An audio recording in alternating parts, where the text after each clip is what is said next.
제 목소리 잘 들리시나요? 네, 감사합니다. 우리 은곡교회에 좀 부족한 종을 불러주셔서 진심으로 이제 감사의 말씀을 드리고요. 특별히 우리 성가대 헌신 예배라고 들었는데 또 이 귀한 시간에 불러주셔서 참으로 감사합니다. 제가 오늘 성가대 찬양을 들으면서 옛날 생각이 났어요. 제가 처음 이제 20살 때, 19, 20살 때 처음 신앙생활을 했는데 그때 가장 먼저 했던 그 섬김이 성가대였거든요. 그때 이제 뭣도 모르고 이거 하라고 하면 이거 하고 저거 하라고 하고 그렇게 했었던 기억이 났는데 그때로 다시 돌아간 기분이어서 참 너무 감사하고 또 오늘 찬양도 너무 좀 귀하고 너무 좋았던 것 같아요. 성가대 헌신 예배를 어떤 말씀을 전할까 제가 고민하다가 또 찬양 또 하면은 시편이지 또 생각이 들어서 오늘은 특별히 시편 30편 말씀을 준비했고요. 또 나중에 이제 성가곡이나 혹은 이제 시편 30편 말씀을 가지고서 노래한 노래를 부르게 되면 이 설교를 기억해 주시면 좋겠다라고 하는 마음으로 또 설교를 준비했습니다. 제가 설교를 하기에 앞서서 몇 가지 질문을 던질게요.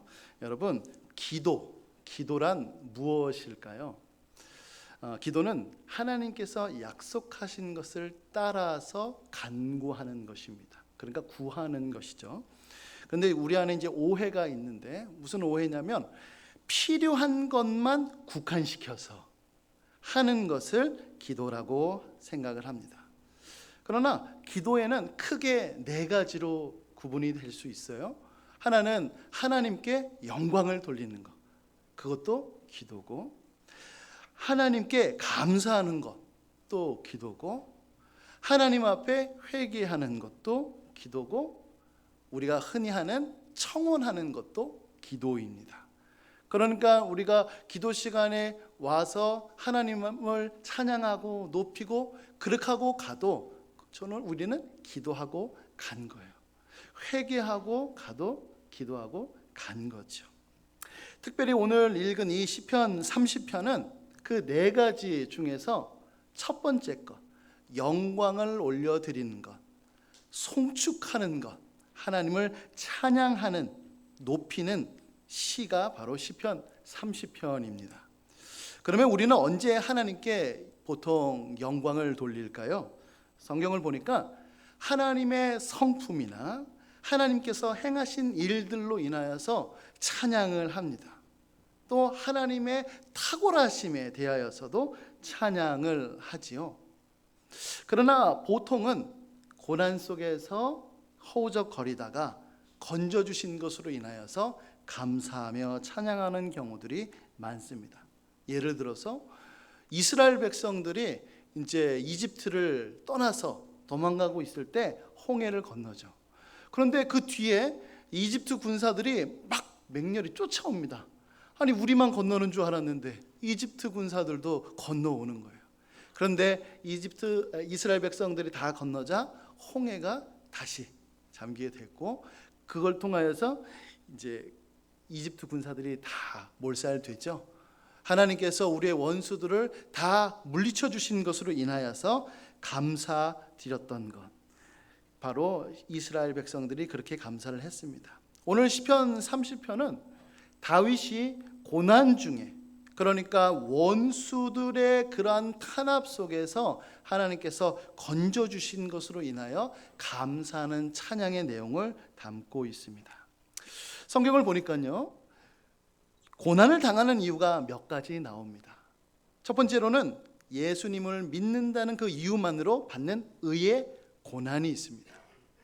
또 하나는 무엇이냐면 욥처럼 하나님의 주권 속에서 받는, 그러니까 이유를 알 수 없는 고난도 있죠. 그런데 이와는 대조적으로 죄를 지었기 때문에 받는 고난도 있습니다. 대표적인 예가 바로 요한복음에 나온 베데스다 연못에서 38년 된 병자가 대표적이에요. 예수님께서 그 병자를 고치셨습니다.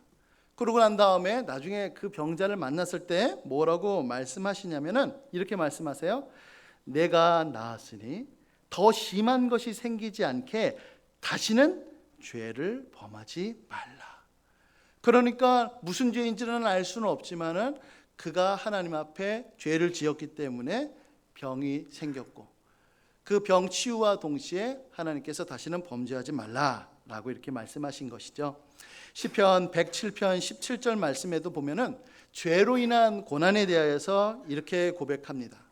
미련한 자들은 그들의 죄악의 길을 따르고 그들의 악을 범하기 때문에 고난을 받는다라고 말이죠. 마찬가지입니다. 지금 다윗이 고난 중에 있다라고 시편에서 얘기하고 있는데 고난받는 이유가 바로 죄 때문이다라고 고백을 해요. 그러면 어떤 죄였을까요? 그가 어떤 죄를 저질렀기 때문에 하나님 앞에 고난이라고 하는 징계를 받았을까요? 바로 교만이었습니다. 교만이었습니다. 오늘 설교 제목 앞부분에 나와 있는 것이죠. 그래서 저는 오늘 설교 말씀을 통해서 세 가지를 말씀드리고자 하는데요. 첫 번째는 무엇이냐면 다윗이 어떻게 해서 교만해졌는가 하는 거고, 두 번째는 다윗의 교만을 꺾기 위해서 하나님께서 내리신 조치는 무엇인가, 세 번째로는 하나님의 그 조치를 해결하기 위하여 다윗은 무엇을 하였는가, 이 세 가지를 각각 다뤄보도록 하겠습니다. 첫 번째, 다윗은 왜 교만해졌을까요? 그것은 자신이 지금 형통하기 때문에, 우리식으로 얘기하면 지금 잘 나가는 겁니다. 지금 승승장구를 하는 거예요. 그것으로 인한 형통했는데 문제는 뭐냐면 그 형통을 자신의 것으로 삼았습니다. 내가 잘해서 그렇지, 이렇게 생각을 한 거예요. 자, 우리 6절 말씀 한번 볼게요. 성경 6절 말씀 우리 다 같이 한번 읽어볼게요. 자, 시작. 내가 형통할 때에 말하기를 영원히 흔들리지 아니하리라 하였도다. 이 말씀만 보면은 이게 과연 교만의 말인가, 오히려 더 겸손하기 때문에 그런 거 아닌가라는 생각이 들 수도 있어요. 다윗은요, 고난받기 전에 원수들로 인하여서 고통을 받고 있기 전에 형통의 시기가 있었습니다. 형통의 시기가 있었는데 그때가 언제였을까? 다윗의 역사를 쭉 이렇게 살펴보면은 두 가지 시기로 압축을 할 수가 있어요. 첫 번째는 언제냐면 다윗이 왕이 되고 이제 통일을 이루잖아요. 그때 이제 평온과 번영이 다가옵니다. 국내적으로 보면 반란들이 제압되고, 경제적으로 보면 풍요한 날들이, 외교적으로 봐도 나라의 침략이 없고 오히려 정복 활동이 활발했던 시기였을 것 같아요. 첫 번째는 무엇이냐면 다윗이 왕이 되었을 그때입니다. 그때는 국내 정세가 거의 다 진정때였습니다. 그래서 선지자 나단이 찾아오죠. 하나님의 약속을 받습니다. 다윗의 나라가 영원할 것이다 라는 말씀이었습니다. 그런데 그 일 이후에 얼마 안 있다가 어떤 일이 있었죠? 밧세바 사건이 있었습니다. 그리고 그 벌로서 다윗은 압살롬, 자기의 아들이 압살롬이 반란을 일으켜서 고난을 당하는 일이 발생됐죠. 두 번째는 뭐냐면 이제 압살롬의 그 반란이 진압되고 또 얼마 안 있다가 이제 세바라고 하는 사람이 또 반란을 일으켰는데 그것도 다 진압되고, 그리고 블레셋과의 전투에 서서 승리를 한 다음에 이제 평화의 시기가 찾아옵니다. 그러나 이 평화 이후에 다윗이 무슨 죄를 저질렀냐면 인구조사를 해요. 그 인구조사로 인하여서 하나님께서 그에게 벌을 내리시죠. 전염병을 보내셨습니다. 자기 백성들이 죽는 고난을 직접 겪게 됩니다. 물론 이 시편 30편은 어떤 것을 배경으로 했는지는 알 수는 없어요. 정확하게 알 수는 없지만 분명히 다윗의 나라가, 그러니까 다윗이 형통할 때였던 것만은 분명합니다. 문제는 그 형통의 시기에 교만이 슬그머니 찾아온 것이죠. 만약에 이 고백이 자기가 형통한 그것이 하나님의 은혜였습니다 라고 생각을 했다면 아마 다윗은 이렇게 얘기를 했었어야 돼요. 하나님 감사합니다. 하나님 이 형통을 계속될 수 있도록 도와주세요. 왜 그렇죠? 미래의 일은 아무도 모르기 때문에 그렇습니다. 오늘 잘 나가도 내일 어떻게 될지를 모르는 것이 바로 우리의 인생 아니겠습니까? 미래를 주관하시는, 역사를 주관하시는 하나님의 주권 아래에서 이루어지는 것 아니겠습니까? 그랬으면 하나님 이 형통이 계속될 수 있도록 도와주옵소서, 이렇게 기도를 했을 것입니다. 그러나 다윗은 자신의 나라가 영원히 지속될 거라고 과신을 했습니다. 스스로 자신감에 도취가 된 것이죠. 전적으로 하나님만 의지하기보다는 바로 내가 이루어진 것이야 라고 하며 교만에 빠지게 됩니다. 6절에 나온 다윗의 고백을 믿음의 고백 혹은 믿음으로 인한 확신으로 보지 않고 죄악으로 보는 또 다른 근거는 무엇이냐면 성경의 이제 문맥 속에서 그것이 나오기 때문입니다. 자, 4절 말씀을 한번 볼까요? 죄송합니다. 5절입니다. 5절에 보니까 그의 노여움은 잠깐이요 라고 하면서 분명히 하나님의 진노가 있었다라고 하는 것을 알 수가 있지요. 또 보면은 죄송합니다. 주의 얼굴을 가리셨다라고 하는 표현이 등장을 합니다. 그러니까 하나님께서 노여워하시고 하나님께서 얼굴을 가리시는 그런 모습들을 보면서 이 구절은 다윗이 교만 중에 한 말이었다라고 하는 것을 우리가 확인할 수가 있는 것이죠. 여러분, 이 6절에서 나온 이 다윗의 고백만큼 인간이 얼마나 배은망덕한지, 그리고 그 죄악의 뿌리가 얼마나 깊은지 알려주는 말씀도 없습니다. 여러분, 그가 형통케 된 것이 누구 때문이었습니까? 하나님의 은혜였습니다. 그럼에도 불구하고 그 틈을 비집고 들어가는 거예요. 교만은 그 틈을 비집고 들어가서 내 공로다, 내가 조금이라도 한 거야 라고 하는 것, 이런 생각이 들게끔 하는 것이 우리의 고질적인 질병인 바로 교만입니다. 그러면 우리 안에 있는 교만은 어떤 형태로 나올까요? 제가 몇 가지 한번 준비해 봤는데요. 첫 번째로는 기도할 때입니다. 기도할 때 우리가 이제 누군가를 위해서 기도했어요. 기도가 응답됐습니다. 내가 기도해서 그런 거야. 야, 내가 기도해서 그런 거야 라고 하는 말이 팍 나와요. 물론 우리의 기도를 통해서 하나님께서 역사하셨지만 보통 제1원인이라고 하죠. 그것을 이루신 분은 하나님이십니다. 우리는 그것에 하나님의 도구로 쓰임 받았을 뿐이에요. 그러니까 물론 우리가 그렇게 말해도 됩니다. 내가 기도해서 응답 받았다, 이렇게 말해도 잘못된 표현은 아니에요. 그럼에도 불구하고 우리의 마음속에 그래도 내가 뭔가 좀 했지 라고 하는 생각이 들어가는 겁니다. 또 하나는 무엇냐면 지금 사업이 잘 됩니다. 성적이 너무나도 좋게 나왔어요. 말로는 이렇게 얘기합니다. 하나님의 은혜입니다, 감사합니다 라고 말하는데 마음속으로는 그래도 내가 좀 했지, 그래도 내가 좀 뭔가를 좀 열심히 했으니까 이렇게 된 거 아니겠어? 라고 하는 생각이 들지요. 또 하나는 영적인 깊은 깨달음이 찾아왔습니다. 그래서 영적인 깨달음이 오자 바로 누가 보이냐면 옆에 있는 사람이 보이는 거예요. 그것도 몰라?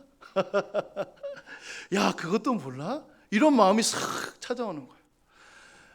하루는 이렇게 됩니다. 하나님께서 내가 죄인인 것을 깨닫게 해주셨어요. 그래서 가슴을 치면서 주님, 이 죄인을 용서하여 주옵소서, 그렇게 기도하는데 옆에 있는 사람이 보입니다. 야, 너 죄인인 걸 깨닫지 못하니? 나는 죄인인 거 깨달았는데. 이런 생각들이 우리 안에서 들어가는 거예요.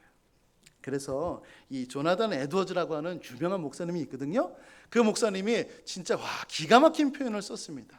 교만은 은혜를 먹고 자란다. 교만은 은혜를 먹고 자란다. 지금 은혜가 없으면 교만이 자라질 않는데 은혜 가운데 교만이 비집고 들어가는 거예요. 여러분, 성경에 걸출한 인물들, 우시아라든지 히스기야라든지 이런 사람들이 주님의 은혜 가운데 형통해지고 강성해졌습니다. 그때 그 틈을 비집고 들어가 가지고 교만해지는 일들이 벌어지죠. 제가 이제 그 교회사를 전공했는데, 교회사를 보면은 이 교만에 대한 부분들이 나오는데, 특별히 이 구원에 대하여서 교만의 부분들이 나오는 경우들이 있어요. 뭐냐면 그냥 한 귀로 듣고 한 귀로 흘리십시오. 네, 그 세미 펠라기우스, 반 펠라기우스 주의자들이라고 하는 사람들이 있습니다. 그러니까 이제 펠라기우스를 반만 닮았다, 이런 의미인데요. 이제 이 펠라기우스라고 하는 인물은 이제 초대교회 때 이제 인물입니다. 그 초대교회 때 그 인물이 뭘 주장했냐면, 인간의 구원은 인간 스스로 획득할 수 있다. 왜냐하면 그럴 만한 가능성이 있기 때문이다. 이렇게 얘기를 한 거예요. 무엇으로 비유하냐면 거울 비유로 드는데, 거울이 있어요. 근데 이제 쓰질 않아서 먼지가 뿌옇게 앉았습니다. 그래서 이게 무슨 형태인지를 잘 몰라요. 그런데 거기에 바람을 불고 먼지를 닦으면 거울이 원래 상태로 보여집니다. 인간의 상태가 이렇다. 그러니까 조금만 먼지만 닦아주면 충분히 가능하다, 이렇게 얘기를 한 것이죠. 그런데 펠라기우스의 그 주장을 논박하기 위해서 어떤 인물이 등장하냐면 바로 어거스틴이라고 하는 인물이 등장합니다. 교회사에서 정말로 걸출한 인물이죠. 그 어거스틴이라는 사람이 오직 은혜다라고 하는 것을 강조했습니다. 그래서 이 펠라기우스는 그때 당시에 이단으로 정죄가 돼요. 자, 그런데 이 얘기를 듣고 어떤 사람이, 그래 맞아, 구원을 받으려면 은혜가 필요하지, 은혜 없이는 어떻게 돼? 그러면 은혜는 어떻게 받을 수 있지? 우리가 열심히 기도하면, 우리가 열심히 노력하면 받을 수 있지. 아니야, 열심히도 아니야, 조금만 노력해도 하나님께서 주실 거야 라고 강조를 한 사람들이 있는데, 그 사람들이 바로 제가 맨 처음에 말씀드린 세미 펠라기우스 주의자들입니다. 펠라기우스의 사상을 반 정도는 닮았다라고 해서 그렇게 언급을 하는 것이죠. 그러나 이와 같은 사상들은 로마 카톨릭 교회에 만연했지만 종교개혁자들에 의하여서 그것이 잘못된 것을 밝혔습니다. 오직 은혜로, 오직 그리스도의 보혈의 공로로, 그 보혈의 공로가 우리에게 전가됨으로 인하여서 우리는 구원받는다라고 이렇게 됐죠. 자, 그런데 교회사 안에서 또 한 명의 인물이 나옵니다. 누구냐면 알미니우스라고 하는 인물이 등장을 해요. 자, 한번 들어보세요. 그는 노력으로 구원받을 수 없어 라고 이렇게 강조했어요. 자, 한번 어디까지 맞는지 한번 보세요. 자, 노력으로 은혜를 받을 수 없어. 은혜는 하나님의 선물이야. 오직 믿음으로 구원을 받아. 어떻습니까? 그렇죠. 이제 헷갈리기 시작하죠, 그죠? 자신이 없어집니다. 여기까지는 맞아요. 틀리진 않습니다.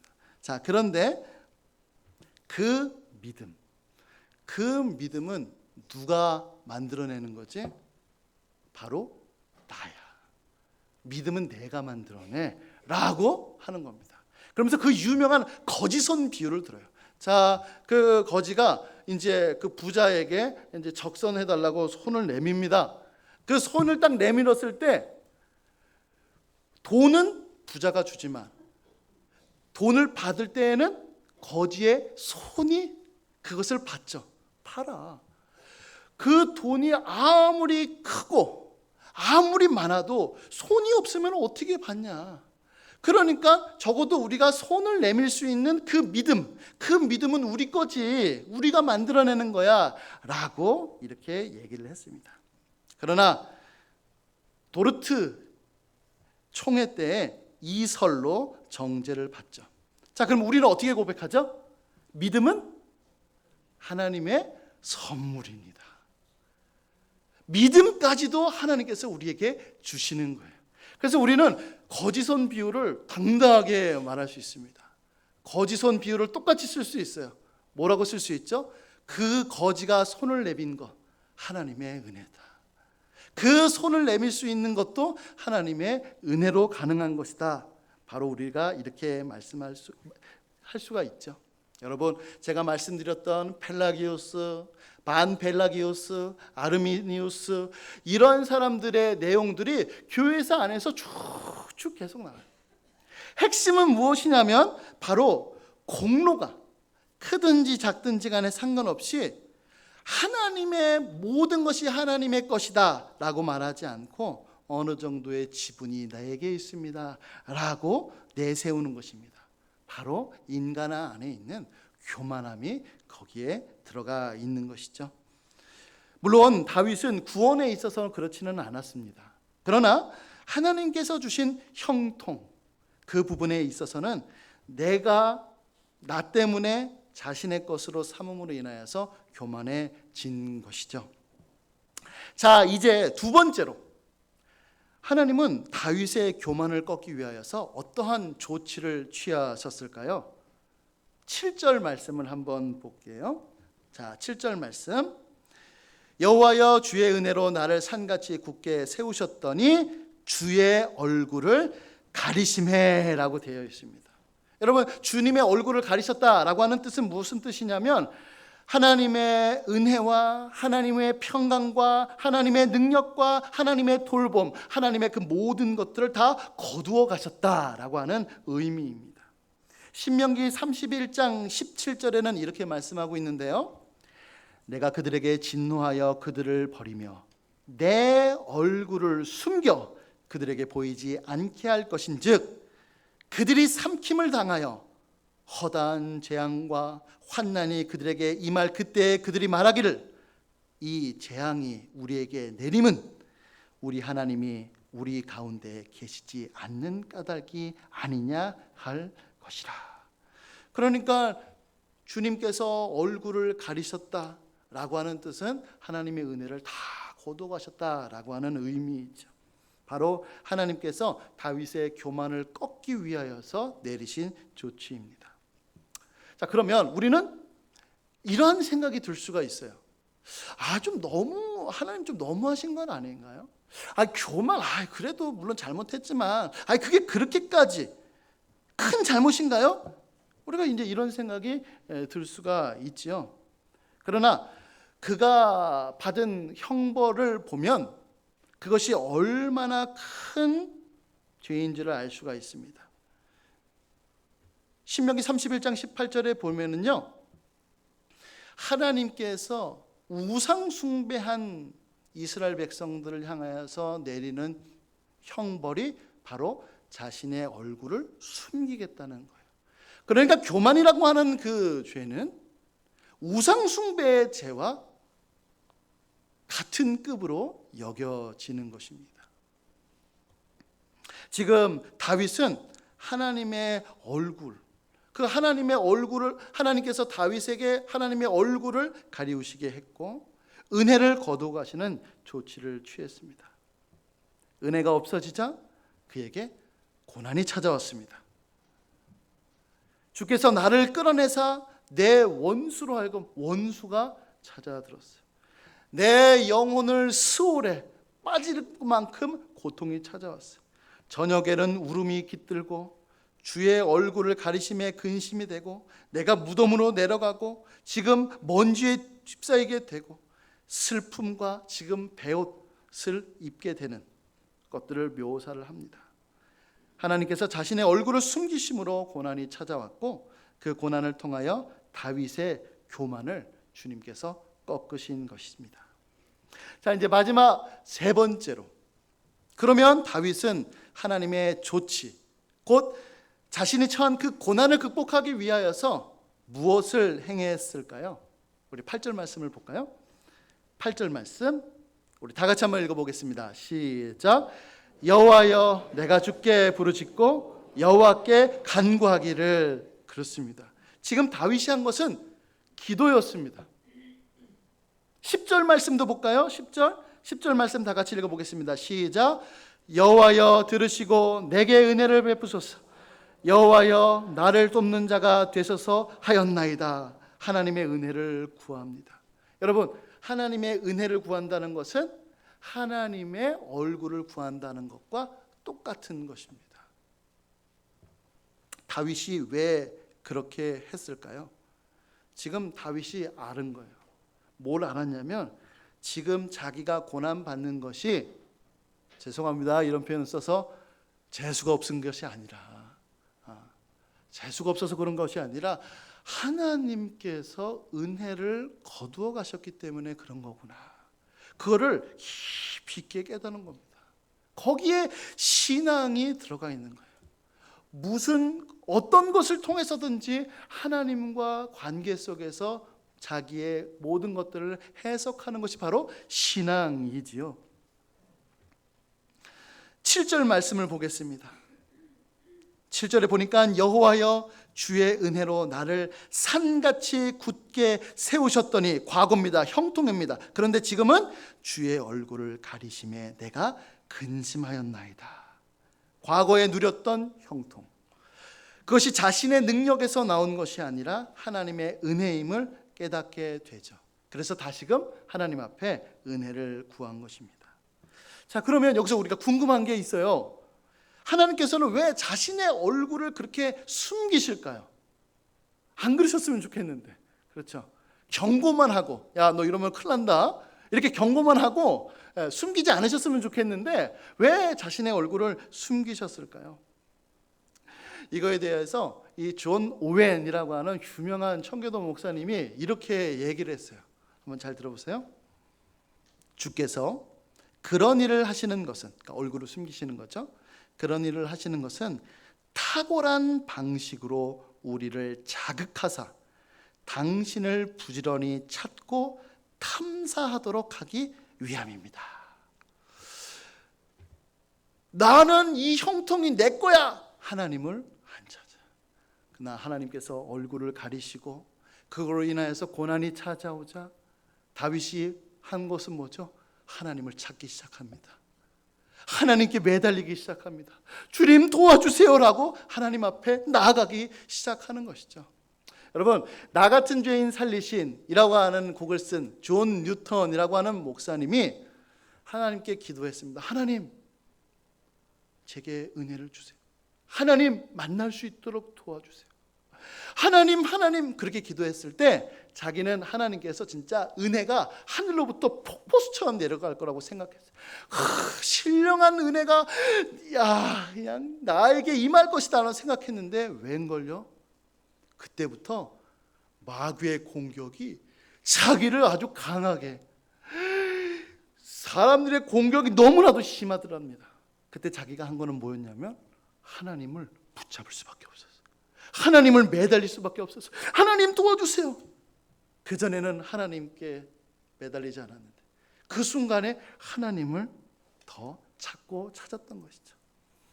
하나님은요, 우리가 고난 중에서 힘들어하는 것을 원하기 때문에 고난을 주시는 것이 아니라 하나님을 더욱더 찾고 하나님께 더욱더 가까이 가고 모든 것이 하나님의 은혜다라고 하는 것을 더욱더 깨닫게 하기 위하여서 자신의 얼굴을 숨기시는 줄로 믿습니다.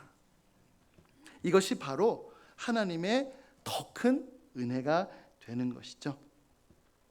하나님께서 이제 고난 중에 있는, 그러나 하나님을 구하는 다윗에게 다시금 찾아오셨습니다. 다시금 형통케 하셨어요. 11절 말씀입니다. 11절을 볼게요. 주께서 나의 슬픔이 변하여 내게 춤이 되게 하시며 나의 베옷을 벗기고 기쁨으로 띄우셨나이다. 그러면서 12절 하나님의 은혜에 감사하는데요. 자, 다 같이 한번 읽어볼게요. 시작. 이는 잠잠하지 아니하고 내 영광으로 주를 찬송하게 하심이니 여호와 나의 하나님이여 내가 주께 영원히 감사하리이다.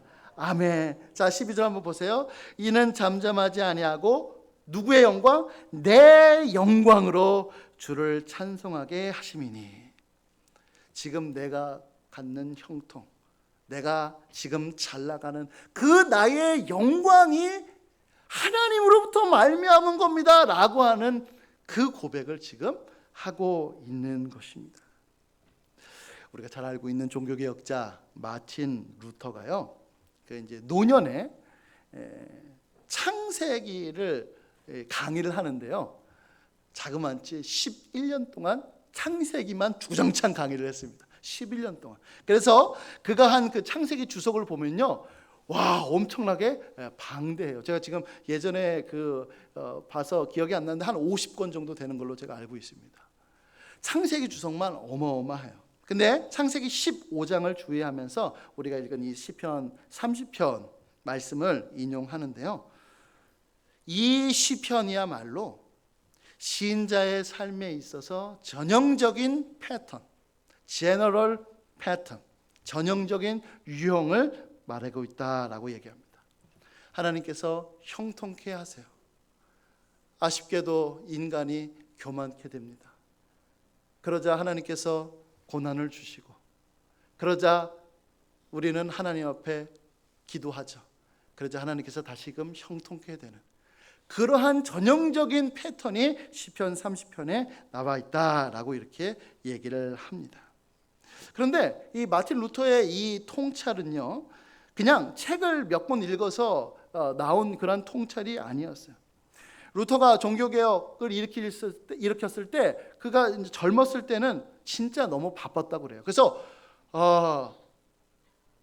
죄를 지을 시간이 없었답니다. 너무 바빠가지고. 근데 이제 노년에 안정기에 접어들자 그는 무엇과 싸웠냐면 교만과 싸웠대요. 자기에게 교만이 너무나도 엄습해서 그것과 싸웠다, 치열하게 싸웠다라고 얘기합니다. 그러면서 신자에게 있어서 전형적인 이 패턴 있죠.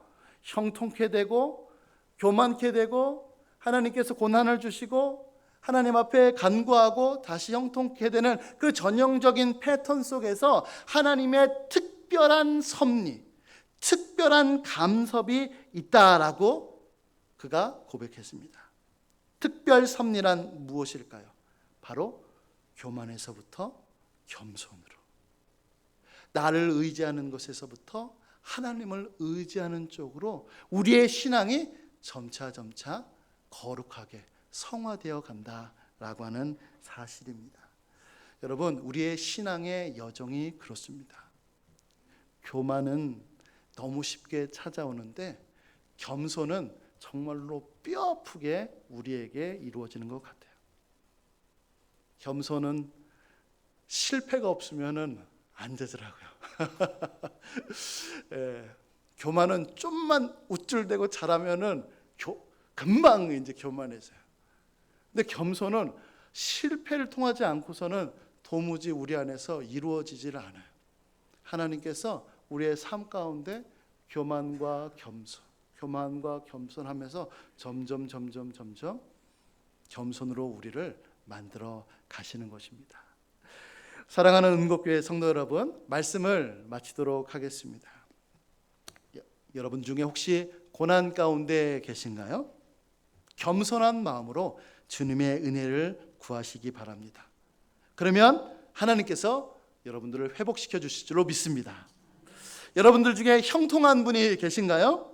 하나님의 은혜를 찬양하십시오. 하나님께 영원히 감사를 드리시기를 바랍니다. 교만에서 겸손으로, 은곡교회 성도님들 삶 가운데 이와 같은 은혜가 있기를 간절히 축복합니다.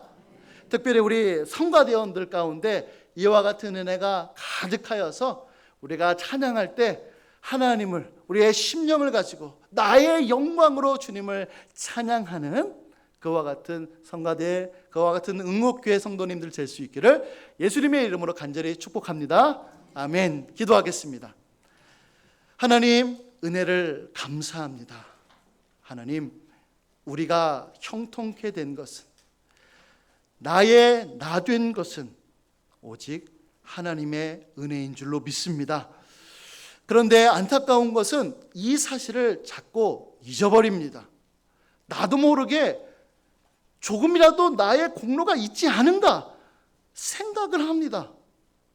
아니야 부정하고 부인하고 그러면 안 된다라고 생각하면서도 나도 모르게 교만이 우리 안에 자리 잡혀 있는 것을 확인하게 됩니다. 그러나 주님께서는 우리를 너무나도 사랑하셔서 잠시 주님의 얼굴을 가리우십니다. 왜 그렇게 하셨냐면 주님의 무한하신 그 사랑과 특별하신 은혜 가운데 우리들이 하나님을 더욱더 찾게 하기 위함이었습니다. 이 사실을 기억할 수 있도록 도와주시옵소서. 그래서 다시금 회복되었을 때, 형통할 그때에 겸손한 마음으로 하나님의 은혜와 하나님의 영광과 하나님께서 우리에게 해주신 그 모든 것들을 찬양할 수 있도록 도와주시옵소서. 감사드리며 모든 말씀 귀하신 예수님의 이름으로 기도드립니다. 아멘.